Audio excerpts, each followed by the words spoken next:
할렐루야. 여러분과 함께 예배드리도록 인도하신 하나님을 찬양합니다. 오늘 3부 예배에 무더운 날씨에도 불구하고 예배드리기 위해서 나온 여러분 모두에게 영혼이 잘된 같이 범사가 잘되고 또 건강한 축복이 항상 함께 하시기를 주님의 이름으로 축원합니다. 야곱이 바로 앞에 섰을 때에 바로가 이렇게 질문을 하죠. 어르신은 올해 춘추가 어떻게 되셨습니까? 그때 야곱이 이런 대답을 합니다. 내 나그네 길의 세월이 130년이니이다. 내 나이가 얼마 못 되나 험악한 세월을 보냈나이다. 제가 창세기 47장 바로 이 구절을 큐티하고 있을 때에 김대조 목사님한테 전화가 왔습니다. 그러면서 4인 4색 설교에 동참을 해달라 말씀하시면서 공통적인 주제가 인생 이야기라고 했습니다. 순간적으로 고민이 됐고 당황이 됐습니다. 야곱이 바로 앞에서 내 나이 130년이다. 인생을 얘기하려면 적어도 그 나이 정도는 돼야 뭐 얘기할 것 같은데 제 나이가 그렇게 못 돼서 이거 어떻게 해야 되나. 그러다가 가만히 생각해 보니까 어차피 제가 130년은 못 살 것 같고 여기 계신 여러분들도 130년은 못 살 것 같고 그래서 그냥 지금 있는 나이대로 지금까지 지내온 인생 경험을 기반으로 하나님의 말씀을 나누자. 그래서 감사함으로 이 자리에 섰습니다. 모스크바에서 열렸던 그 월드컵 축구대회가 프랑스의 우승으로 막을 내렸지 않습니까? 여러분이 아시는 것처럼 우리나라 성적은 썩 좋지를 못했습니다. 예선에서 스웨덴과 멕시코에게 연달아 패하게 됐지요. 그러니까 아주 팬들이 많은 흥분을 했어요. 감독의 전술을 비난하는가 하면은 심지어 경기에서 실수한 선수를 놓고 청와대 국민청원까지 벌일 정도였습니다. 거기다가 남은 상대는 세계에서 가장 잘한다고 하는 세계 랭킹 1위인 독일이었습니다. 독일도 우리나라를 이겨야 16강에 진출할 수 있었기 때문에 사력을 다해서 경기에 임할 것은 불문가지였습니다. 모든 도막사들은 한국이 독일을 2대 0으로 이길 확률보다는 독일이 한국을 7대 0으로 이길 확률이 훨씬 높다. 이렇게 예측할 정도였습니다. 스포츠 방송인 ESPN이 사커 파워 인덱스라고 하는 인공지능 컴퓨터 프로그램을 돌려봤더니 독일이 이길 확률은 81%, 그리고 우리가 이길 확률은 마이너스 5%로 나왔습니다.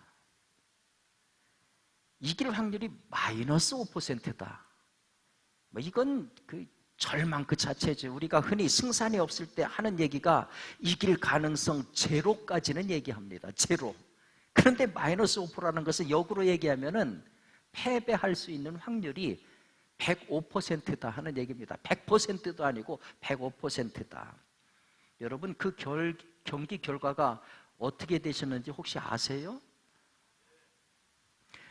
피파는 우리나라하고 독일의 경기를 이번 그 월드컵에서 가장 인상적이고 극적인 반전을 이룬 두 번째 경기로 꼽았어요. 첫 번째 경기는 뭐냐? 일본이 벨기에를 3대 2로 이긴 경기죠.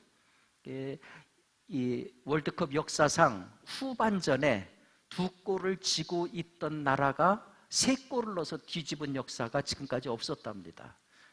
16강에서. 그래서 이제 일본과 벨기에의 경기가 1위로 꼽혔어요. 여러분, 우리가 저도 운동 경기를 참 좋아합니다만은 가장 재미있는 운동이 뭐냐? 가장 재미있는 운동 경기가 뭐냐? 반전이 있는 경기입니다. 저 팀은 반드시 질 거야. 도저히 게임이 안 돼. 그런데 이기는 경기. 그것처럼 짜릿한 경기가 없어요.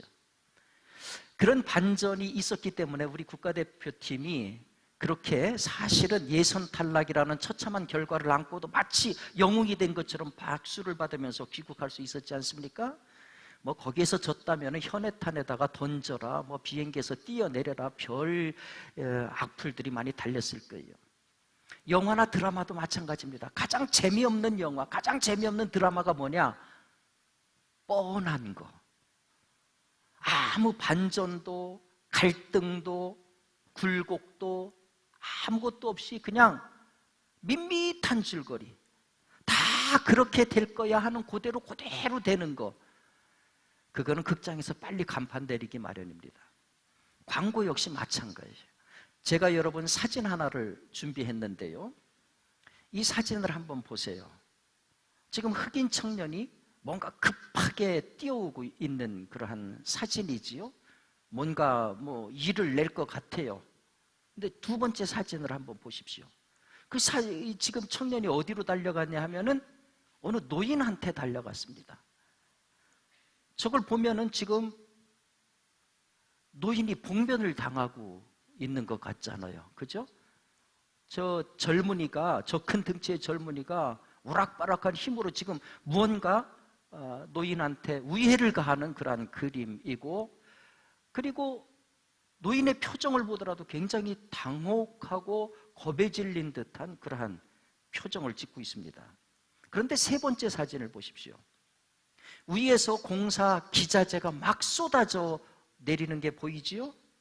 그리고 급하게 달려온 청년이 바로 노인을 지금 옆으로 밀치고 있는 거예요. 자, 두 번째 사진을 볼 때까지만 해도 우리는 저 청년이 노인에게 폭력을 가할 것이다, 그렇게 예상을 했어요. 저런 못된 놈이 있나, 천하에 싸가지 없는 놈이 있나, 어르신들은 다 그렇게 생각을 했을 거예요. 이 사진은 영국에서 가장 권위 있는 일간지로 인정받는 가디언이 자기들 선전하기 위해서 내보낸 홍보물입니다. 자, 이 사진을 봤을 때에 100이면 100 다 그런 생각을 했어요. 청년이 노인한테 위해를 가한다. 그런데 사실은 그게 아니었다. 쏟아지는 건축 자재물 속에서 그걸 미리 발견하고 급하게 뛰어가서 노인을 구하기 위한 것이었다. 아무도 그 생각 못했어요. 엄청난 반전인 거죠. 이렇게 반전이 강하면은 이런 광고는 잊어버리지를 않아요. 이런 반전이 있는 광고처럼 우리 신문 역시 이런 포인트 오브 뷰, 이런 관점을 가지고 사건을 바라보고 현상을 바라보겠다. 이게 이제 이 광고를 내는 가디언의 이유입니다. 여러분, 우리 인생이라고 해서 여기서 예외가 될까요? 우리 인생을 보면은 크든 작든 반전이 있어요. 사전을 보면은 반전을 이렇게 풀이합니다. 일의 형세가 거꾸로 됨. 일의 형세가 거꾸로 됨. 여러분 잘 아시는 것처럼 인기 있는 배우 가운데에 실베스터 스텔론이 있습니다. 실베스터 스텔론, 럭키 시리즈로 아주 유명한 근육질의 그 배우잖아요. 사진 좀 띄워주시겠어요? 예, 이분 많이 기억하시죠? 사돈 얼굴은 몰라도 이분은 아마 알 거예요. 그죠?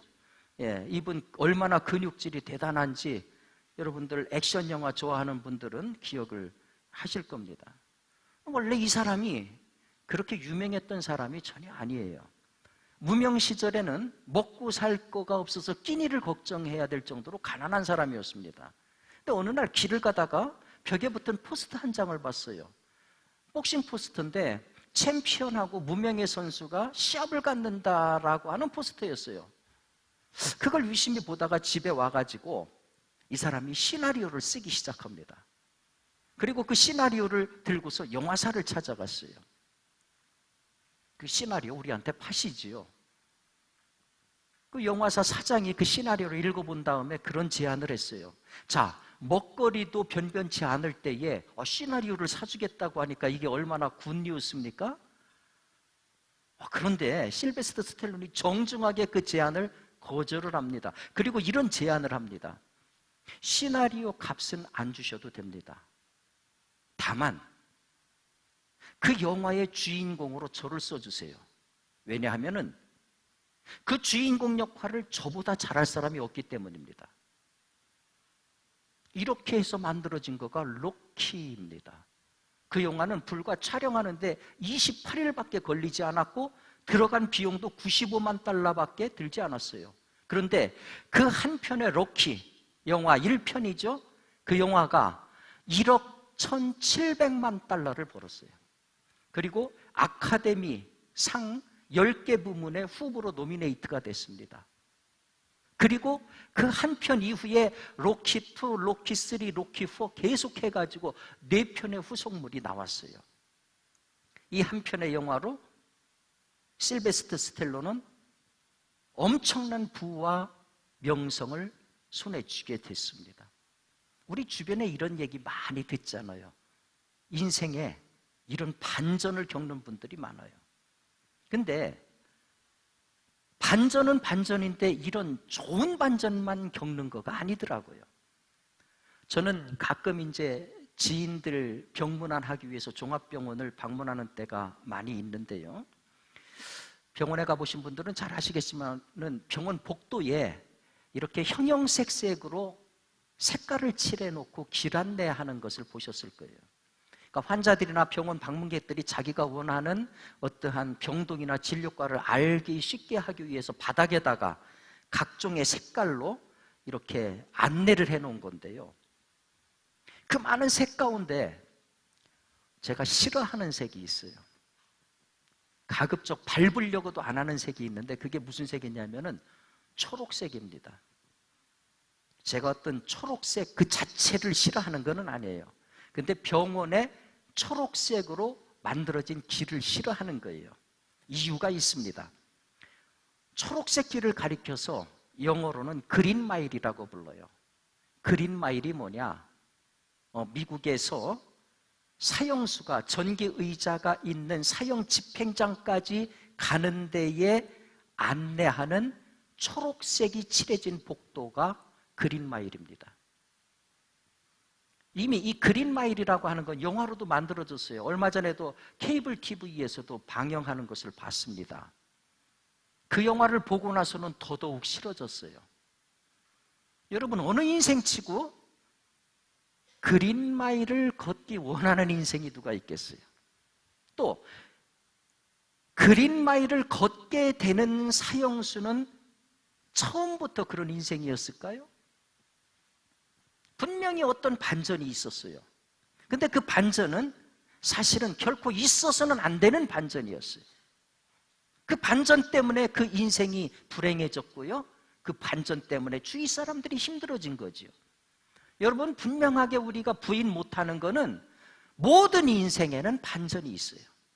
근데 그 반전은 없어야 될 반전이 아니라 있어야 될 반전이어야 된다는 거죠. 특별히 삶의 밑바닥으로 떨어진 상황이라면은, 낭떠러지에 대롱대롱 매달려 있는 인생이라고 하면은 한평생 끝나기 전에 하늘을 나는 반전은 경험해야지요. 한 번뿐인 인생이 평생을 다른 사람의 근심덩어리를 벗어나지 못한다? 심지어 극단적으로 극단 마일을 이 그린 마일을 걷는다? 이것처럼 분하고 억울하고 비참하고 한심한 인생이 어디 있겠어요? 아무도 이런 인생 원하지 않죠. 우리 그리스도인들 역시 예외가 아닙니다. 우리는 사랑을 얘기해요. 헌신을 얘기해요. 희생을 얘기합니다. 그거를 오해하면 안 돼요. 그거를 힘이 없는 걸로 오해하면 안 돼요.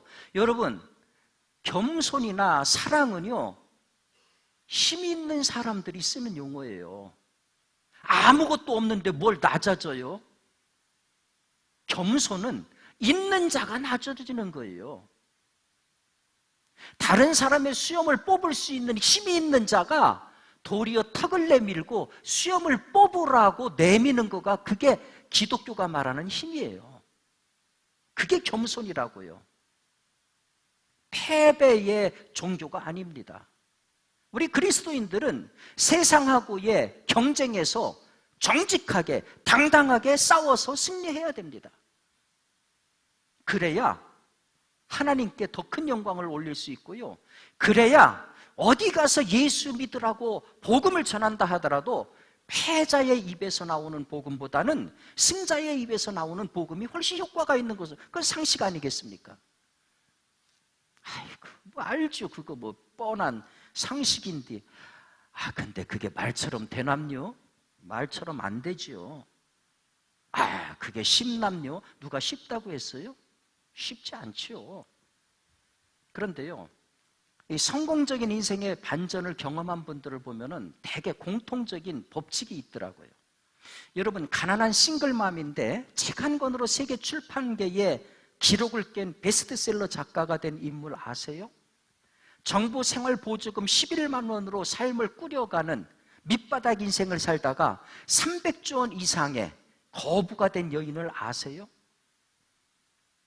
바로 판타지 소설 해리포터의 작가 조앤 롤링이라고 하는 여인이 그 여인이지요.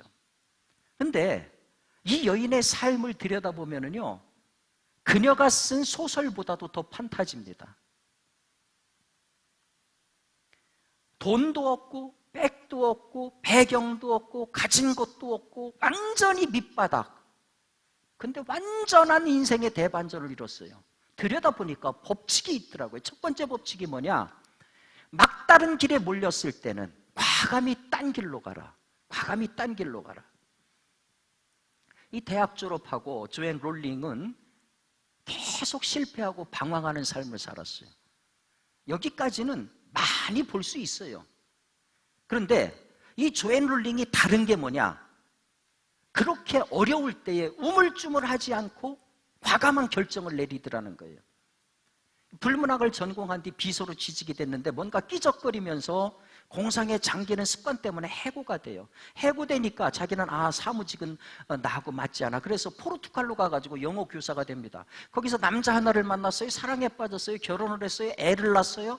근데 살고 보니까 이 남자가 아주 폭력적이고 그 다음에 경제력도 없고 생활력도 없는 거예요. 그래서 결혼한 지 13개월 만에 정확하게 이혼을 결심하고 이혼하고 혼자 아기 하나 데리고 빈털터리로 영국으로 돌아옵니다. 그리고 월 11만 원의 정부 보조금을 가지고 생활을 하는 거예요. 기저귀 값이 없어서 어린이 옷가게 탈의실에 비치된 무료 기저귀를 가방에 쑤셔 넣었다가 들켜서 망신을 당하기도 했어요. 너무 지치니까 그냥 죽어버려야 되겠다. 수면제를 집어들었는데 옆에서 딸이 우는 거예요. 정신이 번쩍 났어요. 이건 아니지. 살긴 살아야 되는데 어떻게 살아야 되나? 두려웠어요. 막막했어요. 그렇지만 일단 살기로 결심을 한 이상 방법을 강구해야죠. 먼저 생각했어요. 나한테 무슨 문제가 있나? 병원을 갔어요. 신경정신과를 찾았어요. 의사 선생님이 심각한 우울증입니다. 한번 글을 써보세요. 그 처방을 받았어요. 그 처방대로 일기에다가 글을 쓰기 시작했어요. 근데 사실 조앤 롤링은 옛날부터 글을 쓰던 그런 습관이 있었어요. 몇 년 전에는 기차를 타고 가다가 갑자기 불현듯 영감이 떠올라서 해리포터 얘기를 막 쓴 거예요. 그러다가 이제 딱 덮어놨는데 의사 선생님의 처방을 받아서 그 얘기를 다시 쓰기 시작한 거예요. 그러니까 우울증이 사라졌어요. 삶이 활력이 붙기 시작했어요. 근데 그 노트를 어느 날 여동생이 봤어요. 언니, 이거 책으로 내면 어때? 그래서 책으로 내기로 결심했어요. 그런데 아기 하나를 데리고 사는 여자가, 먹을 것도 없는 여자가 아기 우유값을 어디서 버는 거가 먼저 해야 되는데 책 쓴다고 하는 것은 쉬운 일이 아니죠. 그런데 그 선택의 기로에서 조앤 롤링은 글을 쓰기로 결심을 합니다. 그 선택의 기로에서 내가 살아야 되는데, 이 애를 데리고 살아야 되는데, 이 애한테 부끄러울 것이 없는 엄마가 되어야 되는데 어떻게 살 건가? 내가 가장 잘하는 것을 하자. 내가 가장 잘하는 것을 돌아보니까 글 쓰는 거였어요. 막다른 길에서 딴 길을 택하되 가장 잘하는 것을 택하더라는 거죠. 두 번째 반전의 법칙이 있어요. 그렇게 택한 다음에는 목적을 향해서 무섭게 몰입하더라는 거죠. 무섭게 몰입하라. 원고에만 매진하기로 결심을 한 다음에 그의 삶이 완전히 바뀌어요. 매일 오후에 딸을 유모차에 태워가지고 공원에 나가요. 그러면 딸이 잠들어요. 그러면 유모차를 끌고 곧바로 단골 카페로 갑니다. 유모차를 옆에 세워둔 채로 에스프레소 한 잔을 시켜놓고는 하루 종일 글을 쓰는 거예요. 변변한 지필실도 없지요, 아이 돌봐줄 보모도 없지요. 그런 상황에서 상황을 핑계대지 않고 카페에 가가지고 하루 종일 글을 쓰는 거예요. 그렇게 해서 해리포터와 마법사의 돌이 완성이 됩니다. 무려 8만 단어에 이르는 엄청난 긴 원고. 근데 타이핑, 이 복사할 돈조차 없는 거예요. 그래서 어디에서 낡은 구식 타자기를 빌려서 직접 그걸 타이핑을 합니다. 이 무명 작가의 글을 누가 받아주겠어요? 이 출판사 저 출판사 다 돌아다녔는데 12군데에서 전부 다 리젝트 당한 거예요. 결국은 13번째 출판사인 블룸스버리 출판사에서 이 원고를 받아줘서 비로소 빛을 보게 됐죠. 막다른 길에서 과감히 딴 길을 가라, 가장 잘할 수 있는 길을 가라. 그런 다음에는 표적을 향해서 무섭게 몰입해라. 여러분, 이 조앤 롤링이 보여주는 반전의 법칙은요, 사실 신앙하고 상관없이 우리가 삶을 살아가면서 인생의 반전을 꿈꾼다고 하면은 굉장히 참조해야 되는 분명한 가치가 있는 법칙이 틀림없습니다. 그런데 자, 이런 얘기를 제가 쭉 하다가 오늘 우리가 함께 읽은 본문의 얘기를 떠올리면은 여러분 어떤 생각이 드세요? 지금까지 제가 해온 얘기하고는 전혀 맞지 않는 얘기죠.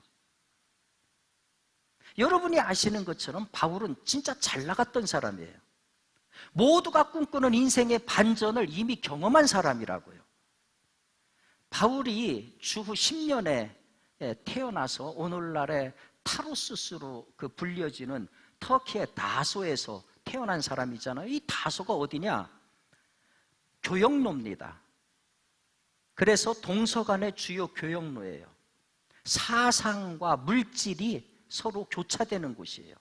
유명한 스토아 철학자들의 고향입니다. 거기 살면서 다른 유대인과 마찬가지로 이 사람은 로마 시민권을 얻어요. 학자들에 의하면 이 지역에 살던 유대인들이 1세기 전에 로마의 용병으로 복무하면서 로마에서 시민권을 부여하고 그것이 자동으로 상속되었다는 거죠. 바울은 그리스어를 능숙하게 구사를 했습니다. 동시에 엄격한 유대교 교육을 받았어요. 당대 석학인 가말리엘 밑에서 수학을 했습니다. 신앙적으로는 엄격한 바리새파의 일원입니다.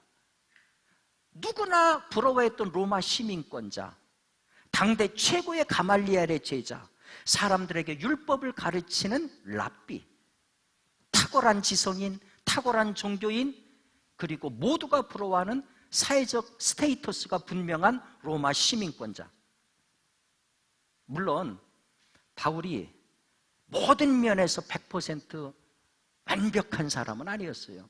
바울은 특별히 신체적인 면에서 우리가 흔히 안질로 얘기하는데 병을 가지고 있었고요. 걔 죽을 때까지 그 병을 계속 몸에 지니고 살았어요. 거기다가 키도 작았다고 해요. 얼굴은 매부리코였다고 해요. 별 볼 일이 없었다고 해요. 제가 터키에 가보니까요, 거기는 사람들이 어떻게 만들었는지 이목구비가 너무 뚜렷해요. 우리 조선인들은 거기 가면은 너무 두리뭉실해가지고 너무 뚜렷해가지고 너무 잘생긴 미남 미녀가 천지에 깔려 있더라고요. 거기 가면은요, 몸빼 입은 김태희가 그냥 수두룩하고 벽돌 짊어지는 장동건이가 수두룩해요. 그 외적인 거로 보면은 바울은 자랑할 것이 없는 사람이었지만은 다른 모든 면에서는 완벽한 사람이었어요. 엘리트 중에 엘리트였어요. 바울은 그냥 그렇게 살면 됐어요. 상식적으로 보면 모두가 부러워할 수밖에 없는 인생의 반전을 이미 이룬 사람입니다. 다른 반전이 필요 없는 사람입니다. 그런데 그런 엘리트가 예수를 핍박하기 위해서 달려가던 다메섹 도상에서 예수를 만납니다. 그리고 예수의 사람이 돼버려요. 예수를 핍박하던 사람이 예수를 위해서 생명을 바치는 사람이 된다? 여러분, 이것 말고 또 다른 극적인 반전이 있을까요? 그런데 이 반전 때문에 그가 무슨 일을 겪는지 아십니까? 바울이 예수를 만난 뒤에 바로 어디로 갔느냐 하면은 아라비아로 갑니다. 거기서 3년간을 있었어요. 여기서 말하는 아라비아라고 하는 것은 소위 오늘날의 다마스커스 서쪽에 위치한 수리아 사막을 얘기합니다. 사막에서 바울이 뭘 했는지 성경은 얘기 안 합니다. 그런데 32절을 보면은 아레다 왕의 고관이 바울을 잡으려고 해서 광주리를 타고 성벽을 넘어서 피신했다고 전합니다. 자, 무슨 얘기냐면 바울이 그곳 족장하고 충돌한 거예요. 무슨 일 때문에 충돌했겠습니까? 돈을 떼어먹었겠습니까? 무슨 추행을 했겠습니까? 아닙니다. 그곳에 가서 사막에서 자기 영성을 수련하면서 사람을 만나면 예수를 전한 거예요. 복음을 전한 거예요. 바로 그것 때문에 목숨의 위협을 받습니다. 예수 만난 인생의 반전의 첫 행정이 뭐냐? 광주리를 타고 도망가는 거였어요. 그 이후에 바울의 인생이 돈방석에 앉았느냐? 구중구걸에 들어갔느냐? 성경은 그런 얘기 안 합니다. 옥에 갇히기도 더 많이 하고 매도 수없이 맞고 여러 번 죽을 뻔하였으니, 자, 24절부터 27절까지 여러분 한 음성으로 읽도록 하겠습니다. 시작.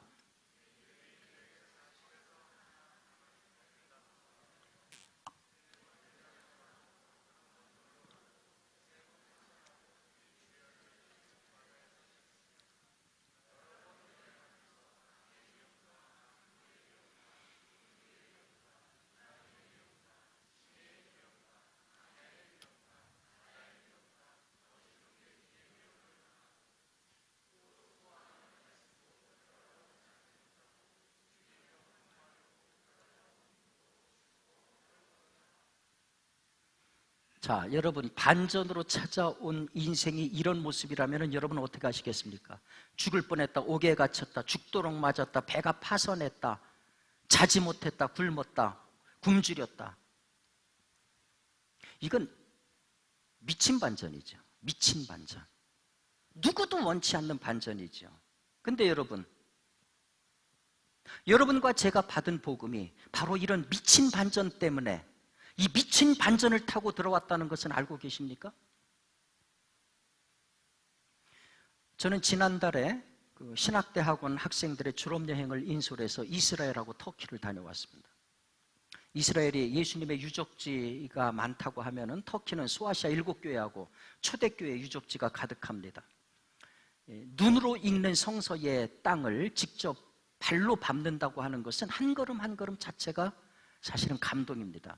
저는 여러분들이 한평생 마치시기 전에 다른데 뭐 세계 일주 다 좋은데 반드시 우리가 그리스도인이라고 하면은 이 성서의 땅을 직접 밟아보는 거 굉장히 중요하고 의미가 있다고 보여집니다. 그 중에서도 가장 가슴이 뭉클했던 곳이 어디냐 하면은 터키의 카파도키아 지역에 있는 지하도시 데린구유라고 하는 곳입니다. 이 데린구유는 깊은 우물이라고 하는 뜻인데요, 원래 옛날부터 이곳은 그 응애함이라 굴을 파기가 좋아서 옛날 히타이트족도 이곳에서 굴을 파고서 살았다는 흔적이 있어요. 그런데 로마 제국에 의해서 기독교 신앙이 박해를 당할 때에 수많은 기독교인들이 박해를 피해서 신앙을 지키기 위해서 이곳에 땅굴을 파고 지하 도시를 만든 거예요. 대략 몇만 명이 거기서 살았냐면은 2만에서 4만 명이 살았어요. 지하 땅굴에서. 현재 20층까지 발굴이 됐는데 지금은 8층까지만 개방이 되어 있습니다. 지금 여러분 보시는 화면이 바로 8층까지의 그 단면도를 찍은 거예요. 그린 거예요. 얼마나 복잡합니까? 저게 작게 돼 있지만은요, 저게 지하 밑으로 수킬로씩 이렇게 다 연결이 된 거예요. 4만 명이 살았다고 생각을 해보세요. 요만한 공간에서 살았겠습니까? 대략 지금 지하 20층까지의 그 길이가 이 깊이가 85m입니다. 그런데 그걸 다 개방을 안 하고 8층까지만 했어요. 제일 처음에 개방을 했는데 미국인 2사람이 들어갔다가 길을 잃어서 못 찾았어요, 지금도. 그래가지고 그 미로 같은 데를 다 막아놓은 거예요. 근데 엄청난 수 킬로미터 지하로 그게 다 연결이 돼 있는 거예요. 이게 여러분들이 사진에서 보는 것처럼요, 지하 동굴이 얼마나 이게 견고하고 또 저 계단식으로 저런 식으로 다 만들어져 있어요. 북한 애들이 땅굴 잘 판다고 하지만 저기 가보세요. 진짜 땅굴의 대가들입니다. 그 안에 없는 게 없어요. 주거 공간, 침실, 화장실, 주방, 그리고 아이들 가르치는 학교, 그리고 성직자 배출하는 신학교. 저게 조금 전에 그 사진이 신학교 사진이에요. 그리고 함께 모여서 예배드리는 교회. 저게 교회인데요, 저게 십자가형으로 되어 있는 교회입니다. 요새는 저기 가가지고 찬송도 못 부르게 해요. 찬송 부르면은 그 터키 가이드가 자격이 상실이 돼요. 그러니까 우리가 남의 밥줄을 끊을 수는 없잖아요. 그리고 깊으니까 공기순환을 위해서 수직으로 환기구를 뚫어놨어요. 저 보시는 것처럼. 그리고 식수가 중요하잖아요. 물 저장소도 저 왼쪽에 있는 거가 물 저장소입니다. 자, 먹고 살아야 되니까 건장한 남자들은 야심한 시간이 되면 로마 병정들의 눈을 피해가지고 밖으로 나와서 먹거리를 가지고 들어갔다고 해요. 그러니까 로마 병정들은 밖에서 지키고 있는 거예요. 뭐냐? 나 예수 안 믿습니다. 나와. 그러면 살아. 그거 못하면 그냥 여기서 죽어. 들어가서 죽이진 않아요. 왜 그러냐면 시도를 여러 번 했는데 안 되는 거예요. 워낙 미로처럼 수키로가 되어 있기 때문에 들어가가지고서 오히려 죽고 나오는 로마 병사가 더 많은 거예요. 어린이나 여자들은 평생 나오지 않고 거기서 사는 거예요. 저는 잠시 잠깐 8층까지 내려가 봤는데 얼마나 답답했는지 몰라요. 폐쇄공포증이 있는 그 사람들은 아예 1, 2층 들어오다가 그냥 나가버리더라고요. 그런데 그곳에서 평생을 사는 거예요. 평생을. 이유는 단 한 가지입니다. 예수 신앙 지키기 위해서. 예수 신앙 지키기 위해서. 그 신앙에 목숨을 걸고 거기에서 평생을 치하에서 산 거예요. 여러분, 그들의 헌신과 수고, 그리고 그들이 지킨 그 복음, 그것과 우리한테 온 겁니다. 그리고 여러분과 제가 그리스도인이 된 거예요. 이거는 사실 대단한 거 아닙니까? 여러분, 세상은 가진 자와 안 가진 자로 가릅니다.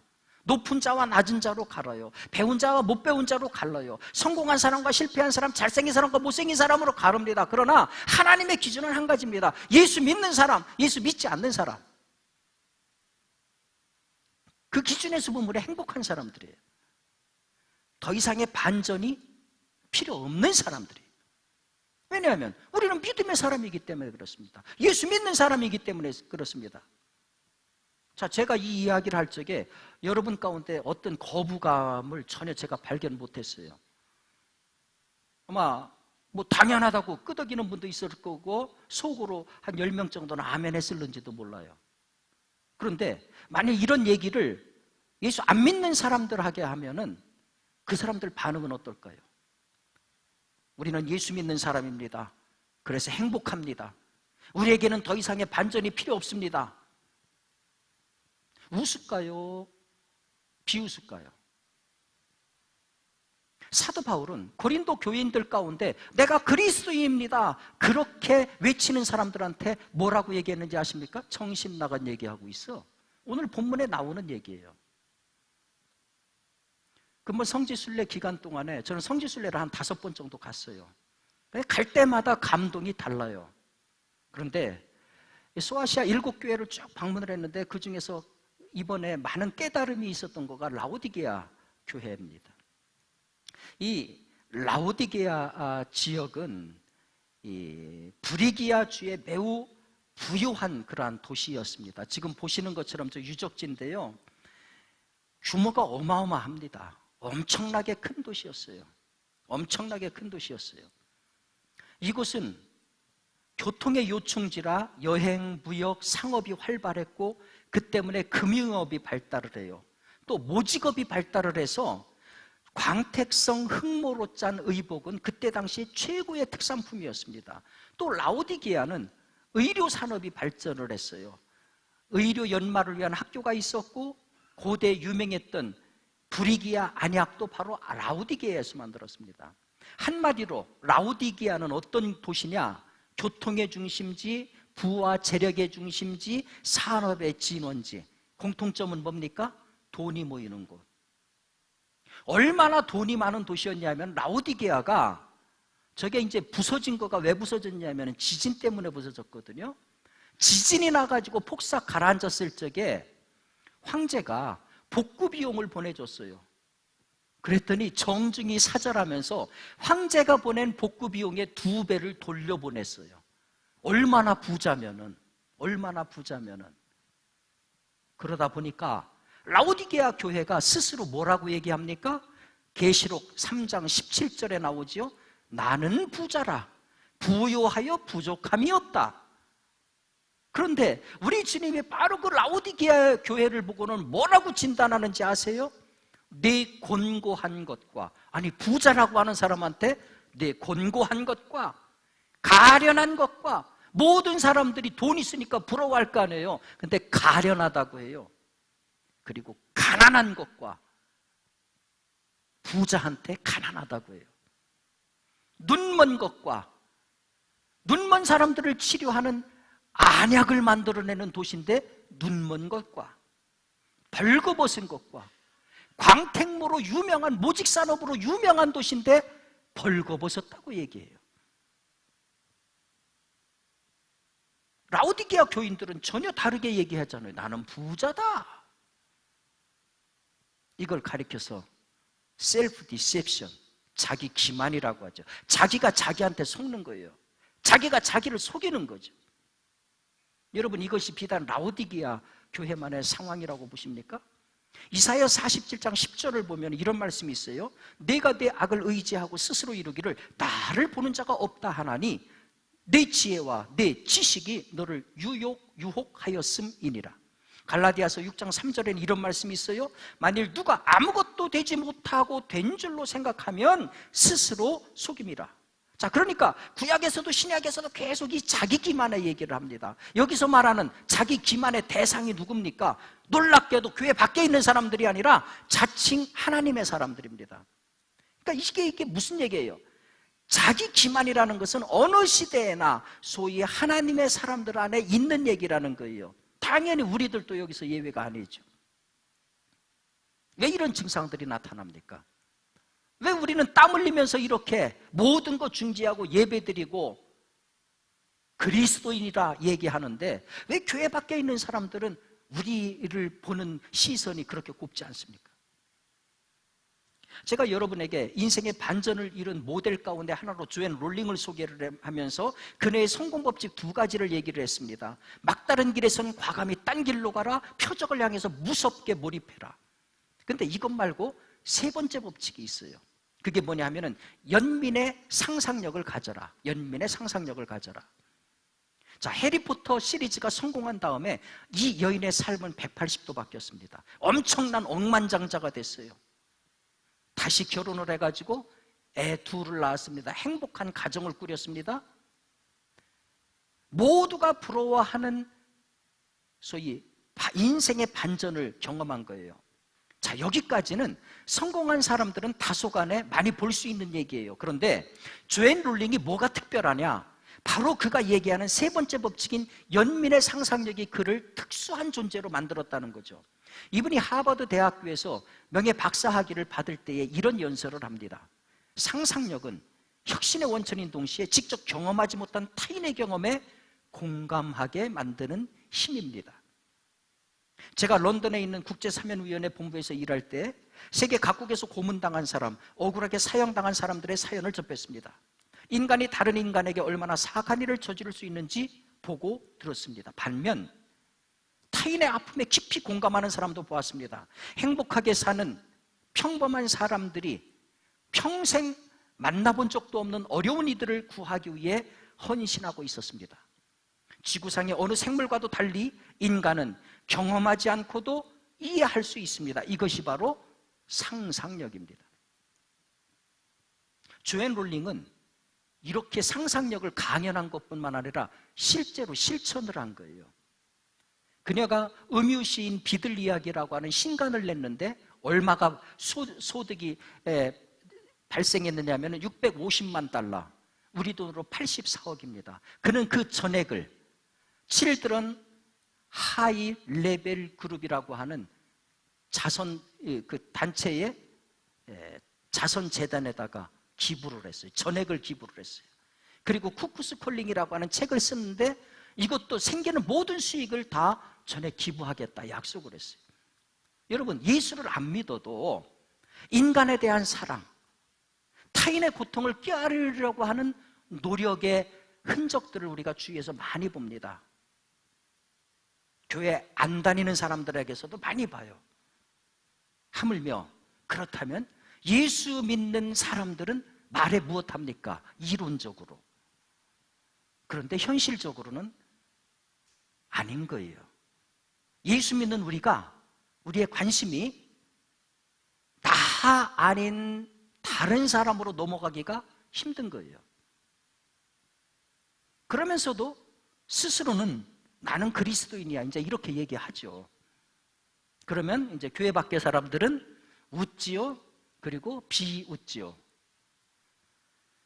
유대교 사상 가운데 티쿤 올람이라는 사상이 있어요. 티쿤은 고친다는 뜻이고 올람은 세상이라는 뜻입니다. 그러니까 티쿤 올람은 세상을 고친다. 이 티쿤 올람 사상에 의하면은 세상은 있는 그대로가 아닌 개선시켜 나가야 될 대상이다, 이렇게 봅니다. 다시 말해서 인간은 하나님의 동역자로서 세상을 개선해서 좀 더 좋은 세상을 만들어야 될 책임과 의무가 있다. 이게 티쿤 올람 사상의 핵심이에요. 물론 우리는 예수 그리스도를 부인하고 예수를 십자가에 못 박은 유대교를 반대합니다.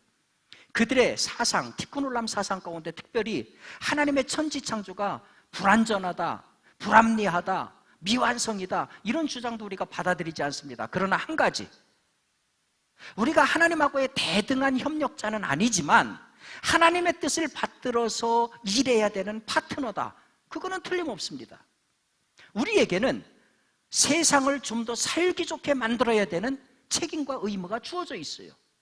이것을 위해서 하나님의 사람들은 움직여야 된다는 거죠. 저는 평생 하나님께 헌신한 목사지만은, 제가 이렇게 설교하지만은 우리 안에서 하나님을 믿고 평생을 바쳤다고 하는 목사 안에서조차도 끊임없는 부침이 일어난다고 하는 것을 저 자신이 너무 잘 알아요. 저는 이렇게 건강합니다마는 1986년에 군목으로 가서 1사단에서 근무하면서 연탄가스를 마셔서 죽었습니다. 3일을 죽었습니다. 모든 의사들이 99% 죽었다, 1% 깨어나도 99% 식물인간이다, 그런 상황까지 갔었습니다. 근데 하나님이 살려주셔서 지금 이 자리에 있는 겁니다. 그때 제가 우리 신학교 시절에 군종장교 시험을 볼 적에 아무런 생각 없이 본 거예요. 쉽게 말해서 군대 편하게 가려고, 장교로 가려고. 우리 동기 가운데 하나가 우리 방문을 박차고 들어오더니 우리 동기들 앞에서 원서를 박박 찢었어요. 마산고 나온 공부 잘하는 친구였습니다. 저희들한테 그런 얘기를 해요. 너희들 군대 왜 군종장교로 가려고 그래? 거기 가가지고 편하게 하려고 하는 거지 군선교에 대한 비전이 있어? 나는 그 비전 없어. 그래서 원서 안 넣을 거야 하고 저희 앞에서 찢어버려요. 그때 우리는 별 미친놈 다 보겠네. 근데 군종장교 시험에 합격하고 훈련을 받고 임관해가지고 갔을 때 제 마음속에 군선교 없었어요. 편하게 유학준비 3년 잘하고 가야 되겠다. 제 오로지 한 관심은 철학에 있었습니다. 종로서적에 나와서 히스토리 오브 필로소피라고 이렇게 두꺼운 철학사 책을 사가지고 동료들하고 그걸 나눠가지고서 매주 월요일만 모여가지고 스터디하기에 바빴습니다. 그러니까 겉으로 보이는 거하고 속은 전혀 달랐어요. 그것 때문에 죽였다면 하나님이 좀 가혹하기는 하지만은 저는 지금도 그 깨달음이 있어요. 하나님께서 내 안에 참 하나님 보시기에 말도 안 되는 건방짐과 경홀함을 알고 계셨구나. 그건 목사가 아니었습니다. 목사직, 그것을 이용한 것뿐이었습니다. 하나님께서 살려주신 이후로 철저하게 회개하고 이 길을 갑니다마는, 그러나 24시간이 그렇다고 해서 항상 철든 24시간이냐? 그러지 못합니다. 그렇기 때문에 저는 이 바울을 볼 때마다 부끄러워요. 오늘 여러분 보세요. 28절에서 29절, 이외의 일은 고사하고 아직도 날마다 내 속에 눌리는 것이 있나니 곧 모든 교회를 위하여 염려하는 것이라. 누가 약하면 내가 약하지 아니하며 누가 실족하게 되면 내가 애타지 아니하더냐. 여러분, 사도 바울은 평생을 고생만 한 사람이에요. 근데 누구 위해서 했느냐? 바울 자신을 위해서 한 거 하나도 없어요. 그 고생을 하고도 여전히 마음에 근심이 있다. 근데 누굴 위한 근심이냐? 자기 위한 게 하나도 없어요. 그 고생을 하고도 또 근심하는 이유가 교회를 위해서고 다른 사람을 위해서다. 참 부끄럽죠. 아, 예수하고 참 닮은 사람이구나. 여러분, 저와 여러분이 믿는 예수는 바울이 믿는 예수하고는 다른가요? 이런 인생을 산 바울이 여러분한테는 부럽습니까? 아니면 부담스럽습니까? 바울의 인생이 여러분하고 비슷합니까? 동일합니까? 아니면 180도 다릅니까? 요즘 유행하는 단어 가운데 워라벨이라고 하는 단어가 있어요. 일과 삶의 균형을 뜻하는 워크 앤 라이프 밸런스, 그것의 약자지요. 그러니까 장시간, 우리 한국이 노동시간이 길잖아요. 이거 줄이고 일과 개인적 삶의 균형을 맞추는 문화가 필요하다, 이러면서 등장한 이 신조어입니다. 국회에서 통과돼 가지고 7월 1일부터 지금 주 52시간 노동시간 단축법이 시행이 되고 있어요.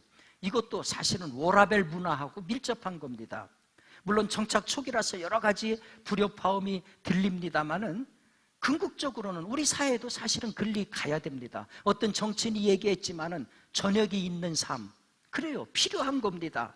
일과 삶의 균형 얼마나 중요해요? 그런데 우리 그리스도인들은 일과 삶의 균형이라고 하는 거에서 한 걸음 더 나가야 돼요. 뭐냐? 워라리벨, work, life and religion balance.